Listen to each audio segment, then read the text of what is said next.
Good afternoon. I am Peggy Candace, also known as Candace Scott.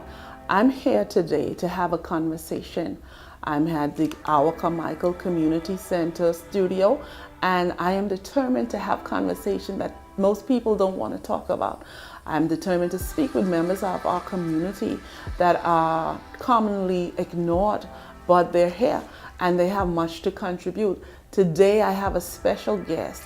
I'm so glad that she gave her consent to be here, and I promise her that this will be a conversation where she's free to express who she is, to share her truth, so that those of us who do not understand, who do not know, will have a better appreciation of her life and her community, because we're here. We live together, we socialize together, we must learn to respect and appreciate each other. So today I have with me my special guest. I call her the Facebook sensation. Her name is Tori Culmer. You're not, she's no stranger to us. Many of you have already formed your opinion. But I hope that this session, this conversation that we're about to have, that you will learn to appreciate something new about Tori and to know that she's not just only a transgender woman. She is one of us. Thank you for having me. Yes, so tell us something about yourself, Tori. Well, I'm Tori Culmer. I'm a transgender activist here in the Bahamas. I am a president of Bahamian Transgender Empowerment for Healthy Living. I'm also on the vice chair for Care Bahamas, which is people who are infected or living with HIV/AIDS. So I put myself out there as trying to help people, get people aware of what's going on in their community. And it's not everybody's living in a box. Everybody's different. Yeah. And so that was my goal as an activist, to let people know there are other people out there who are different. Yes, and that is what I appreciate. I was not always so open-minded. I always tried to walk in my truth. The truth of the matter is that I was once, and I guess I'm reforming, judgmentalist. When it came to the transgender community, I was so over spiritual and saying, oh, God can do this and God that, until I had to walk a certain path, and I realized that His grace is sufficient for all of us, and we all sit at God's feet of mercy and not inhabiting His throne of judgment. And so that is my spiritual contribution to this show. But I have been not monitoring, but following you on Facebook. We have been Facebook friends for a while, and I always enjoy our exchanges, even though some issues we are on total opposite sides. Correct. But we have always been respectful. Correct. And I'm trying to be always supportive when you're having your live streams. And I always enjoy when people choose to share your material like this week. Correct. And you're so gracious with them. I should say, to be kind. You're always gracious with them. One of the first things I would like to ask you is about your family support. Okay. Well, my family, from my mom, dad, sisters, and brothers, I have 3 sisters, 2 brothers. And they all supportive. Everyone have their own opinion, but at the end of the day, they support me in whatever I do. I am the oldest, by the way, so I help raise the majority of my brothers and sisters. Okay. And so I have a big support base with my family, and that's a good thing, and it's also a healthy thing for me to be able to express myself freely, because I have such that support base with my family. Have they ever express concern? Well, I have my brother, for one, who is right after me, because I am 43 years old, and he's right after me. And he expressed his concerns when I do a certain video on social media. He will call me up and say, "Are you crazy? You can get yourself hurt," and so forth, because he reads the opinions that people put under the comments under my videos and stuff like that. So he has a little concern to what's going on. Okay. My family have concern because I make it a habit saying things that people think.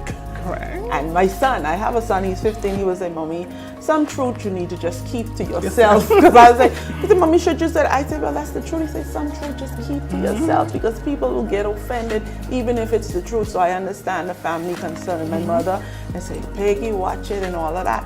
But I believe in the freedom for an individual to express Correct. themselves. I believe we have to make an intentional effort and appreciating that we are community.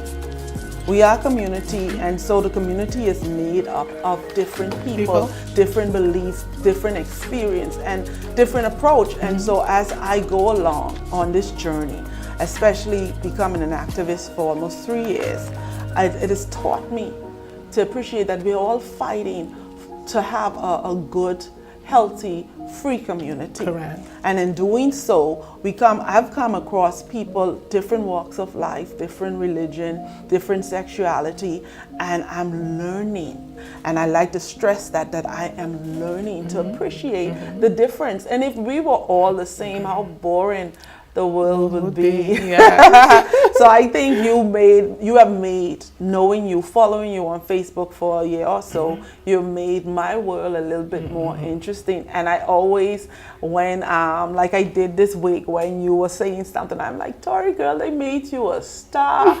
And so I'm going to give you this opportunity to say thank you to those people who made you stars.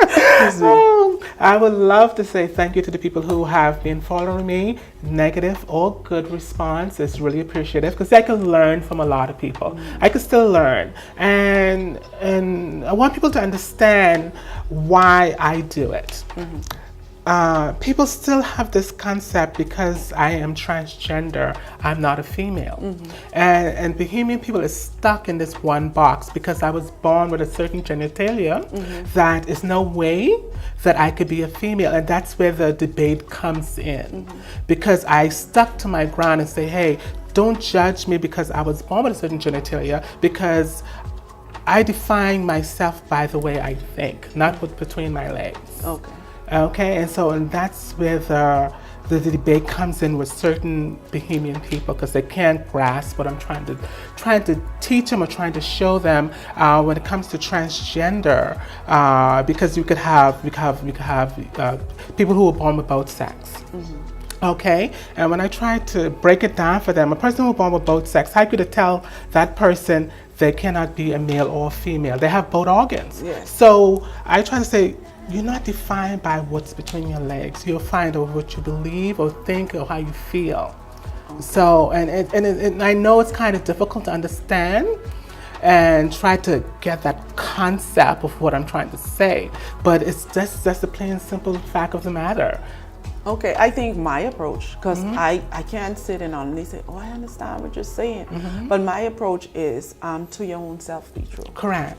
And I say that when I used to counsel young girls, I say to your own self. And I think a lot of us practice living a lie simply because we are so fearful of the opinions and prejudice of others. And I once was a part of the audience, and sometimes I still am, that are very judgmental and believe that the way I live is the way everybody should live. And I am not a judge.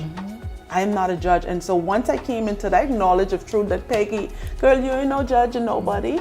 And so I allow people to have this space, figure it out. I believe that in the final analysis, there's one who will judge us all. Correct. And so I don't put myself in that. I try to keep away from the judgmental. I don't totally understand what you are experiencing. I don't understand what may be going on in your head, but I'm learning to respect the decisions of others, and especially as adults. Are you originally a Nasuian, or are you from another family? I originally was born in Freeport, but I didn't grow up in Freeport. Basically, I was born in Freeport. When I was about 5 or 6, my mom sent me and my brother to Turks and Caicos Islands to live with my great-grandmother.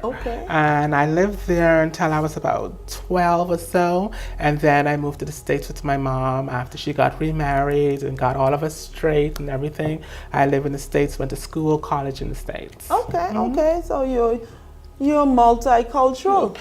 I think that makes life easy. It makes life much easier. When you just have a certain exposure, and that's all you know. And I think that is one of the challenges with accepting people with different viewpoints and different lifestyle, is that if your exposure has been 22/7 or 21/7, if that's all you know, something that is new to you, you won't know how to embrace it, you won't know how to respond, and so you'll be critical, judgmental, and even sometimes hateful. My goal, like most people, is to live a happy life. Correct. And I'm sure you would like to live a happy life, but not everybody will accept who we are and the decisions we make that are in our best interest. And sometimes you have to be selfish. You have to. My favorite saying is, I have to do what's best for me. Only I can walk in my shoe, you know? So when it's time for me to do what I need to do for myself to make me happy, I look at that at the end of the day, because if I make a decision depending on how you think of me, I'd be living a miserable life. Yeah. You know? So I cannot walk around worrying about, oh, this person hates me, this person don't think I should do this, because I had a lot of people telling me, oh, be fine with how you are, but don't go full time as a woman. Do it during the night when you come, when it's, you know. And I said, wait a minute, I have to do what's best for me. Why should I live a lie and put on a suit to go to work every day and then come home and put on a dress? Yeah, to make somebody else feel comfortable. Make someone else feel comfortable. I said, that's not going to work for me. Yeah. So I had to decide. 5 years ago, I made a decision. I went to my doctor and I said, I need a letter from you because I'm going to give it to my job.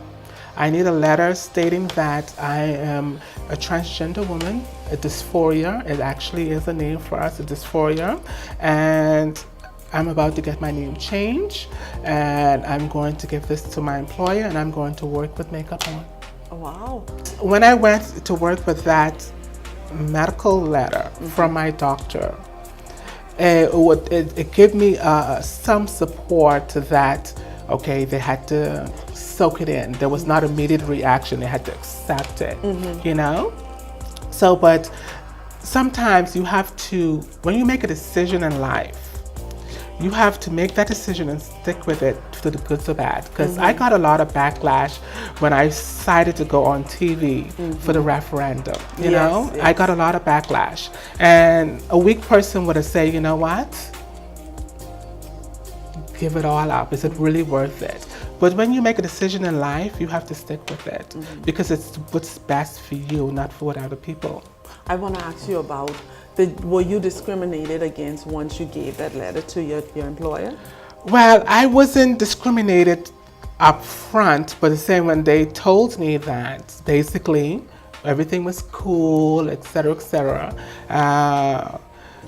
But you can tell as, you know, as days goes on and on, other employees started to show their true face, their true feeling of the matter, you know. But were you fired, as I guess? I was terminated. Wow. I was terminated, but they came up with another reason for always come up with another reason for termination. So, but my point was, I said, I know when I make this decision, whatever outcome of this situation, I have to stick with it because it will be a price to pay. It'll be a price to pay. And I know that when I made that decision 5 years ago, it would be a price to pay.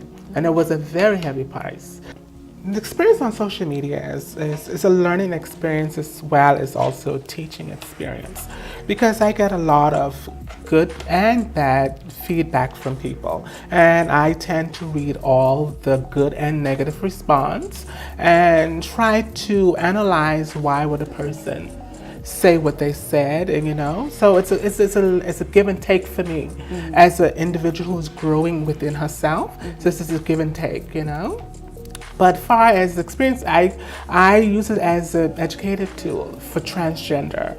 And when I say I use it as an education tool for transgender, it's because when I first went into the square, people didn't know we had transgender in the Bahamas. They knew drag queens, but not transgenderism. So what I tell the girls, that the more we put ourselves out there, the more it will be common to other people that transgender is in the Bahamas. So far as me, I try to put myself out there more so it could be less of a shock. You have certain transgender women who wants to stay in their little bubble. Okay, once nobody is talking bad about transgender, everything is cool. Now here I come Very open, very outspoken, do my live feeds, do my videos, and then you have the whole masses either have a negative response or a good response. And when they start talking bad about transgender, they come at me and say, why am I doing this? Why are they making us look bad? That I'm not putting them in a certain position and stuff like that. So I got a lot of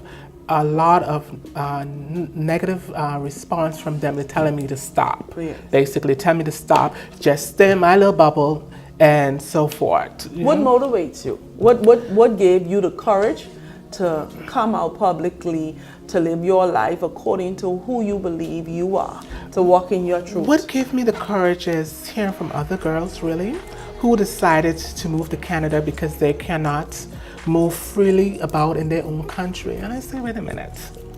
I understand transitioning is a certain stage. When I first transitioned, I wasn't 100% passable, you know? So you have certain girls have to do a lot to look feminine. So when you have to go to the extreme it costs money. And so, and if they can't live their truth because they still have this male features, then their life is miserable. So what gave me the courage was for them. They say, hey, if I put myself out there, make it much less a shock to people, maybe then they can slowly be able to live their truth. Because we have transgender here in the Bahamas who are transgender still working as males. You know? So you made yourself a buffer. I made myself a buffer. Wow. It's because I understand it. They don't get it. Because I think it's maturity as far as my age as well. Me being 43, knowing how transition process work and stuff like that. Because we're not all lucky to have perfect cheekbones as a child growing up, have that feminine look. You have some transgender women who look hard and who looks just like a male. If you put on makeup, there's nothing helping them. But they are transgender women. So I decided to be strong for them. You say, hey, if I can do it, you can do it too. I see. You just need that push. Yeah. So you almost a sacrificial lamb. It's basically a sacrifice. Yeah. Because a lot of people say, why don't you move to Canada? I had many opportunities to. Because when I came up with the referendum, I was getting all kinds of death threats. I could have moved to Canada in a heartbeat without even looking back. But I said, no, why would I move when we have other girls who are coming up behind me who need to see that there's someone courageous in this country who is living their truth. Not everybody wants to move away. Yeah, this is your land. This is my land, so, and not everybody wants to move. Yes. You know, so I decided, because since my mentality as a woman was on a different level, I said, you know what, let me do this on my own. You know, so I decided to just take that hit. But there are others who walk in their truth, who live their truth. There's others who's living their truth, but they're not taking that further step. Okay, they're not public. You know, they might do their little stuff where the community as a whole might agree with that. You know, they wouldn't go that further step. You know, like certain girls wouldn't go, if someone debating with me about, am I a woman or not? I would debate them head and toe, I am a woman. Certain girls wouldn't go that far. Okay. You know, and that's where the problem comes in when I'm debating a next person say, yes, I'm a woman. You can't tell me I'm not a woman. They get upset and madder. But if another girl in my position would not debate them to that fact, they would say, oh, I don't care what they think. Yeah, just leave it. Just leave it alone. Me, I'm taking it a step further. Okay. I'm taking it a step further because you can't tell me who I am and let me stay silent. I understand. So if you want to have this debate, I will have this debate with you. And so that's where most of my backlash is, because people tell me, oh, I don't have a uterus. I can't have kids. I said, there's a lot of women who have kids. So what is your point? With uterus. So what is your point? So and when I have that debate, oh, you can't have a period, that's the mentality they're looking at. You know? And most girls would not carry that debate further, like I am. Because they feel these things, a uterus, a womb. Correct. Monthly menstruation, that... correct. This is the things that defines us. So female. Okay, because I'll give somebody my monthly any month. That's just me. but I appreciate your honesty. I appreciate your bravery. And I appreciate that you're willing to become a buffer for your community and to walk in your truth. You're willing to pay the price, because there are many of us who are straight, who have different challenges in our lives, and we'll go to the grave with them. I know some things, I don't care what you do. It's none of your business.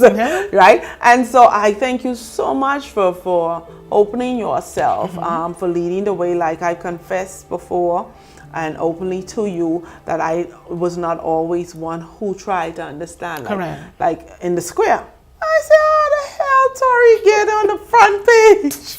All those real women out there, and they take picture, Tori. Let me tell you a story behind that. One of the girls called me up and told me there's going to be something in the middle of the square for referendum.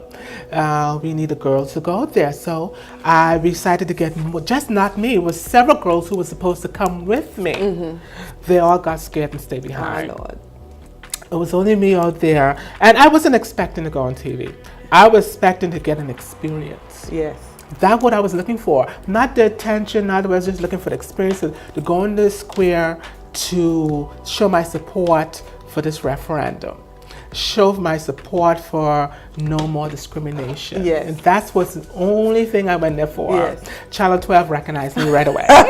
and the Tribune. Yeah. You were, I said, what Tori doing? All these women, and they got Tori, but I understand Tori is a star. Tori sell paper, Tori create controversy, but more so the conversation, the conversation that needs to be had. Correct, and that went viral when because then I was getting the news that people didn't even know there was transgender in the community. Yeah, it was a shocker. It was a shocker, and that even pushed me more. I said, nobody knew? Yeah, because most people would prefer to stay in their safe places. Correct. Yeah. But discrimination is alive and well in this country, even if it's not for your sexual orientation or who your truth. We experience discrimination. I know there are others in our community. I've been discriminated against. I've been fired for my political views and come in public with them. I paid a price to take a stand and to say, well, I don't believe this is right and I believe this is better. And I lost my job. So there's a price sometimes we are called to pay for our belief. And so that is why I can appreciate what you are doing, because I paid a price also for my belief. And I think a lot of Bahamian people don't realize discrimination. They could get discriminated against and don't realize it. Yeah. And that's why it was so important, that referendum. And I don't want to bring up whole hash because that's a subject in itself. I know, and you and I were on separate sides. Yeah, a lot of Bahamian people cut their nose off to spite their face because they feel they was given us some type of rights, you know, and they don't realize they cut their nose to spite their face. But I think you all got a bad deal from the government, because I said, and I used to be on the Shanique Miller show, and I said on the show, this is a conversation that needs to be had separately. You see what I'm saying? Yeah. And had they not tried to piggyback and people thought they were being deceived, and have the conversation, because even though it did not pass that don't mean there was a full stop. Correct, I know. The conversation still needs to be had, because I realize that there's a younger generation who will not sit still, who will fight to be acknowledged, and who will fight to live freely and walk in their truth. Tell me about an experience like what it is, because I know several weeks ago I saw you exercising out there. Correct. And every time I see you, I be screaming like a fool, right?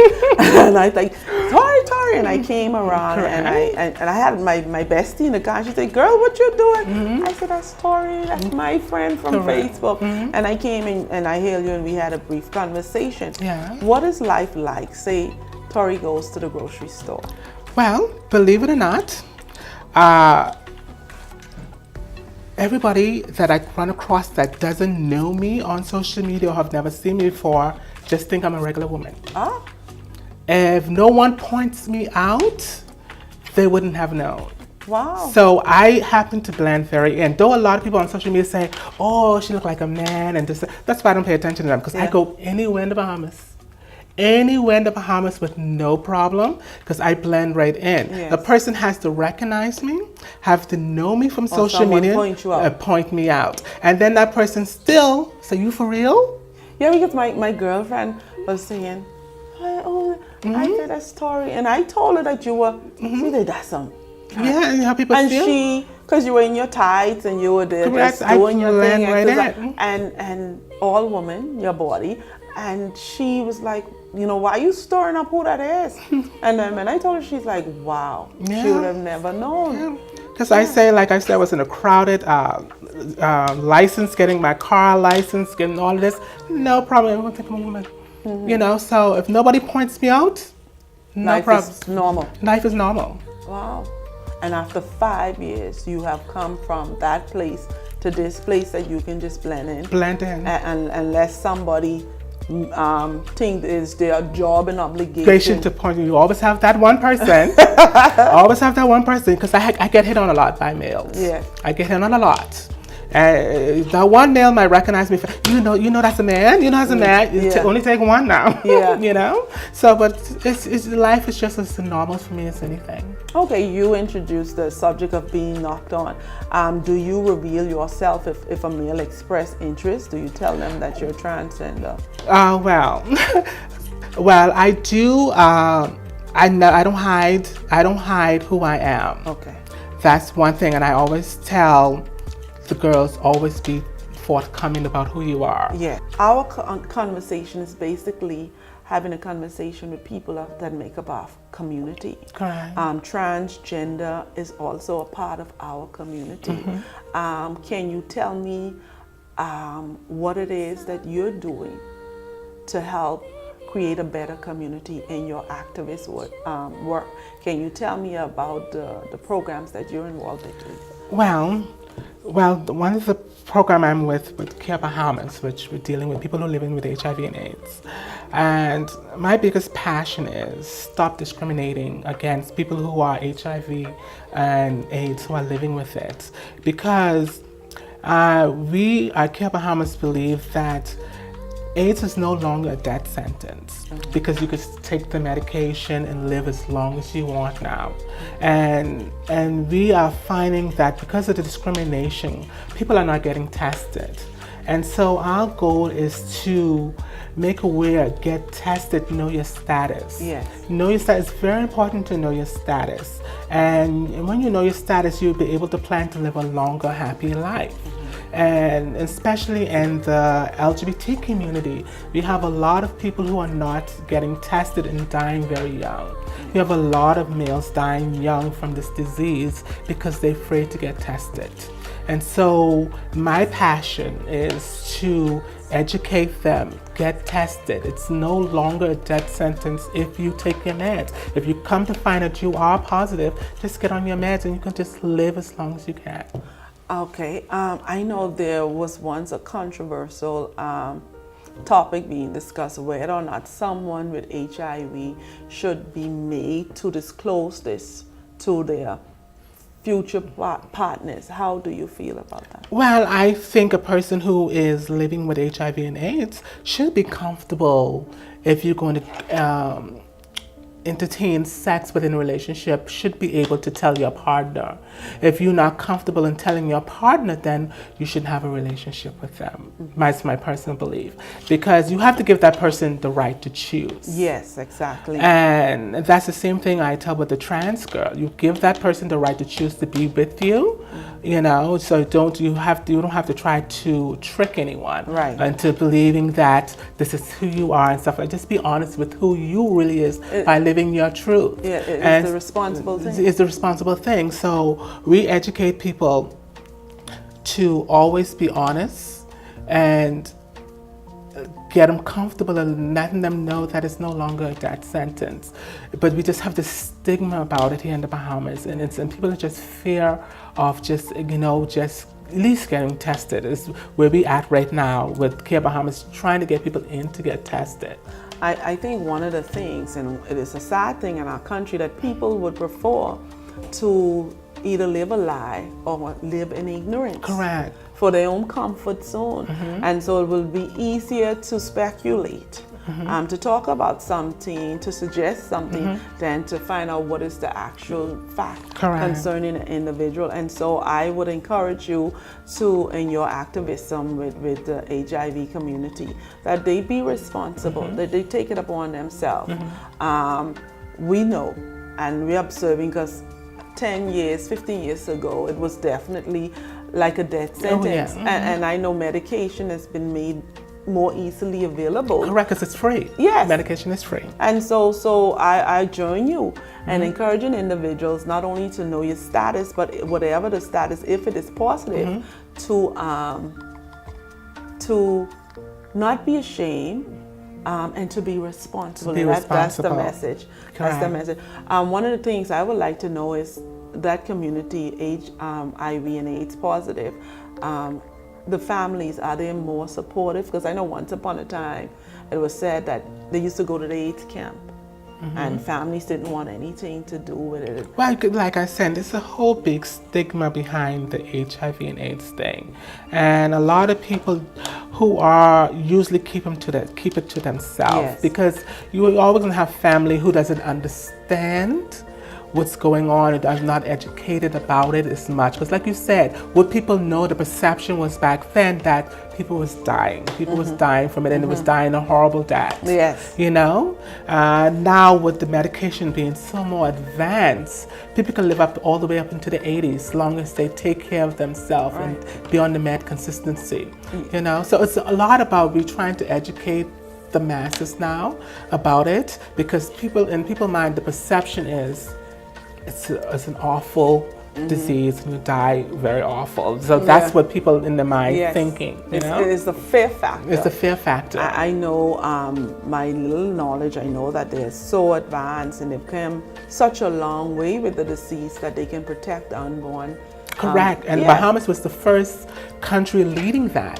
Excellent. With Dr. Gomez. Wow. Yes, was the first country leading as far as reducing the unborn rate of child having HIV. From HIV parents. Correct. That's excellent. And see, these are the things that we should be promoting, talking about. There are a lot of positive things taking place in our country and in our communities.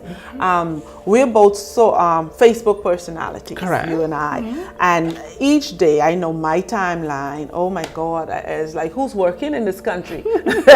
Everybody daily, all day, there's something interesting, floating. And so there's a question on Facebook that says, and so just for a minute or two, we're gonna have some fun. Okay. Saying, do you feel a relationship can return to its original status once an individual is cheated and is known to their partner? Do you think it's possible that the relationship would return and be as if it never happened? Well, that is a tricky question because it depends on the individual mentality and strength. Because once that trust is gone, it's hard to get it back. So it's like, I always said, like I would use like Bill Clinton, Hillary Clinton. And let me tell you, the power couple. And let me tell you why I would use them. Because they are in the spotlight. There's a lot of people put this persona, but you don't know what's going behind the closed doors. You know, they could be sleeping in a separate bedroom, you don't know. You know, but once that trust is gone, it's hard to build that trust back. So it's up to that individual to earn that trust back, and maybe possibly that relationship could be back where it was.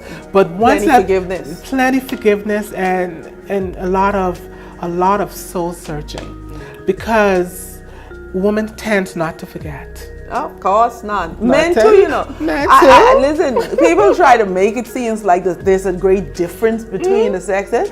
No, we feel the same way when it comes to broken trust. I think men ego, I think they take it even more. They're more devastated if their women go astray. And so I believe that it'll take the power of love and forgiveness. But like you say, we seldom forget. And that trust issue is so much so that if you go out and you take more than a time, I wonder if you're really gone. And if you cross their mind. You have those emotions. And I think it'll take honest, a long season of rebuilding trust through communication. Yeah, it takes a lot of trust. Because my favorite is once you cheat, always a cheater. Ah, Lord, that's a write-off.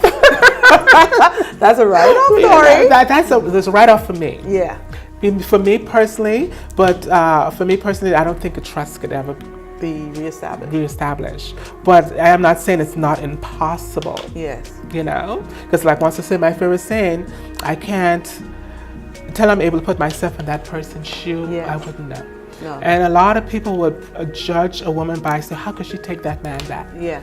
You know? Yeah. But you don't know how she feels and how she thinks to able to put herself in that position to trust them all over again, Yeah. to build that trust again. Yeah, and then when you mentioned the Clintons, when you think about there was so much invested in their relationship. Now yeah. they have grandparents to 2 grandchildren, and he supported her during her bid for presidency. And so I think it was more for them to lose if they walk away. Correct. It was like more of an investment. Yes, yes. We know now that we are now in a new government. Correct. Dr. Minnis, Prime Minister Minnis, and there are many expectations by those persons who made the decision to give the new government an opportunity at the polls on May 10, 2017. What are Tori Culmer's expectations for this government? My expectation is, for this government in particular, middle class. And I stress it all through social medias and my comments and so forth. Put middle class first. Not think about bringing in these big investors, thinking by bringing in investors, you grow the economy, which is wrong. You start from the middle, go outwards. Yes. Okay? Because what the last government did wrong was put all their strength in the rich. And we still was losing jobs by the tons. Instead of they to work from the middle, go outward, you'd be surprised because there's a middle class which starts business, will hire the less fortunate, give them a job, and the money will stay in the Bahamas. Yes. So build from the middle. Build from the middle. And I always stress you have to build from the middle for this economy to grow. Okay. You have to. So what do you think about diversification tourism? You think we have outlived tourism being our main source of employment? I don't think so. I think we just take it for granted. I think we are at a point where this generation take tourism for granted. They don't realize we have so much competition around the world. And when you only have beautiful beach to offer and sand, you cannot take it for granted. Because people spending their money, they expect more. Right. They expect much more. If I could go to Puerto Rico and get the same thing, why would I come here and get rudeness or have a high crime rate? So we have to improve ourselves. We have to improve our customer service. Yes. Point blank. If we have bad customer service within our own self, as far as if I go to an establishment and I'm getting rude customer service, you think they can give the tourism better treatment? Exactly. Exactly. So charity, like the Bible says, must begin at home. Begin at home, yes. Yeah. I agree with you. I think the human resource more need to be invested in our human resources. Correct. And our people need to put more effort in being cultural. Correct. And practice it among each other. That's what you need to do. Yeah. Let's talk about this picture. Beautiful picture. And look at the attitude. Okay, well, this picture was taken when I attended my doctor's funeral, who helped me with my transition, who was there for me in the beginning. I went to her funeral, and this was at an Anglican church. Now, I'm a spiritual person. I wouldn't say religious. I'm spiritual. I grew up in a church. I grew up in a 7-Day Adventist home. Wow. Which is very strict. You know how 7-Day Adventists are. You can't even watch TVs on the weekends. So I grew up in a 7-Day Adventist home. So I recently was, 5 years ago, before I went to my complete transitioning, I was an usher in a church. Wow. I was a male usher, and I was heavily in the church and so forth. And I sit down with my pastor and told him, my true feelings, my truth, because I always been honest about who I am. And I'm always being feminine, so you couldn't tell. And so you always have a lot of feminine males in church. I was one of them. That's cute, right? Yeah, I was one of them because nothing about me has changed. Okay. So I sat down with him and told him, this is who I really am. I said, I'm dying inside because I'm a female and I'm forced to live as a male, and that's not who I am. You know, and he tried to counsel me the best way he could have. And when I sat down with him and I thought about what he said as counseling, and he told me, saying there are some males who are not meant to be married, not have children, etc., etc. I thought about all of that, and then 2 weeks later I came back to him and I said, I have to leave the church because I have to live my truth. You know, I have to live my truth. I'm not happy. And I can't be serving the Lord if I'm not happy with myself. You know? So I said, if I'm welcome as Tori, I wouldn't have a problem being usher still. You know, as Tori, but I have to live my truth. And at that particular time, that wasn't gonna work as me transitioning in the church. So I just stepped aside and just went and just lived my truth as a woman. And as far as church is concerned, as far as they're not gonna be openly accepting to a trans woman, but they don't turn you away. Because I go to churches. I go to churches and so forth, but they're not gonna openly turn you away, but they're gonna be behind you 100%. Okay. So you have faced some discrimination. I faced some discrimination. Okay. And it's usually mostly not from either the bishop or the pastor. It's usually the congregation within itself, the so-called Christians. I have to put that in quotes because my experience is with the Christians who can call themselves Christians are usually the worst and more judgmental than the non-Christians. Wow. Wow. Yeah. Amazing. It's very amazing. But understanding. Because the truth of the matter is, churchology, church people, religious people are much more condemning.